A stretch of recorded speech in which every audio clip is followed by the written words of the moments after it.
Hi, welcome to step one. Now, here's the reason that we're going to start with this as step one. Choosing a website name is actually, it seems really simple, and it is. Don't be intimidated by that, but pretty much everything you're doing, you're in your new opportunity here is going to be revolving around the name that you're going to be giving your website or landing page, if you will. Now, we call this a domain name. A domain name is something.com or something.net. That's an internet address that people are going to type in on their keyboard to get to your particular website at your particular opportunity. So, with that said, we need to put just a little bit of thought into what you're about to pick out. Now, you're going to see a link down below to GoDaddy.com. Now, that's just a very simple site to use. There are lots of different sites out there, and you're welcome to use anything that you want to. Most domains will cost anywhere from $9 for the entire year on up to $15 or maybe even $20 for the entire year. Now, yes, you can search out a domain and find some for many thousands of dollars.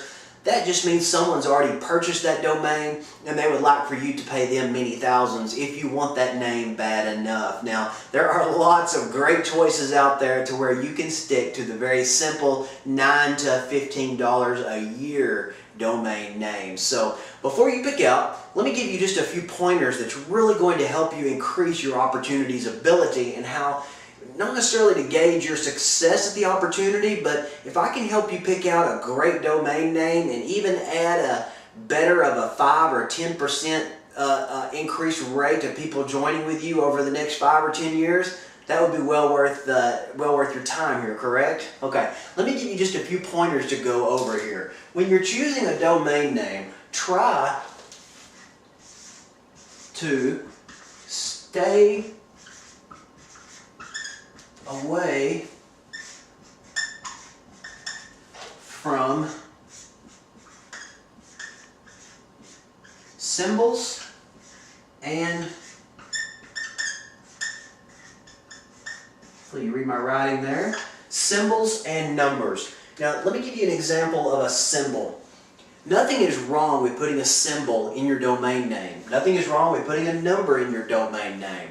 But remember, every time you call a prospect or a lead, or they happen upon something that you've advertised in, wouldn't it help to keep it just as simple as possible?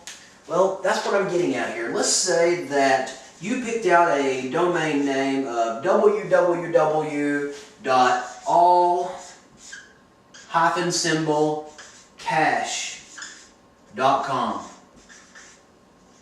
Now, when you contact someone or they see your place that you've advertised this at, when they see all-cash.com and they cannot go there right away, especially if you contacted them via telephone, what's another name for this symbol right here?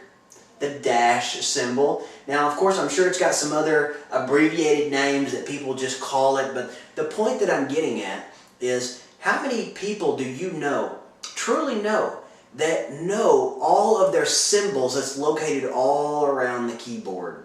Yes, you can throw a symbol into a domain name and have a short, great domain name, but how hard is it to express over the phone what a hyphen or dash is and where it's at on the keyboard? Just try to keep it really simple. Now, we're going to turn that into a number. Why wouldn't we put a number? Well, numbers are great and they're easy. Keep in mind though, when you're contacting someone and you say, "Hi Mr. Prospect, come to my all4cash.com if you're looking for a great opportunity for some great cash." Well, anytime you put a number in your domain name, you have to go that extra step every time you give it out and explain, "Oh, Mr. Prospect, that's not all for F-O-R, that's all the number 4 and cash." Remember, they're never expecting your phone call, so keep it simple. If they have to remember this and cannot write it down, which many cannot, when they get home, they remember all 4 cash. If they don't remember that number, they're going to spell it right on out. So, keep it simple. Now, let's move on over to the second one, and we're going to do another stay away from. This one's very simple. I won't spend very much time with this, but stay away from